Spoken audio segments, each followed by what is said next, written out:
Ramai yang tak ingat head screening cuma untuk cek kolesterol je. Tapi sebenarnya package ni lebih lengkap daripada yang korang sangka.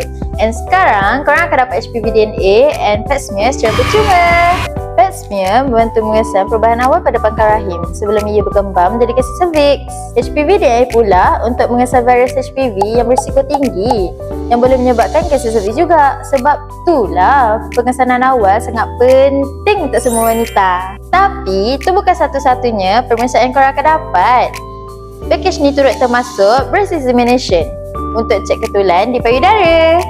Bukan tu je, korang akan dapat free consultation, free review result with doctor, free blood pressure and pulse rate reading, free BMI calculation, free ultrasound scan untuk liver, kidney, gallbladder, prostate, ovary and uterus.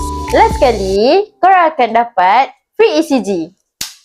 Semua ni korang akan dapat dengan harga RM789 je. Kalau korang dah lama tak buat head screening, mungkin inilah masa yang sesuai untuk korang jaga diri sendiri. Kalau korang berminat, bolehlah datang ke klinik kita, Klinik Headquarters.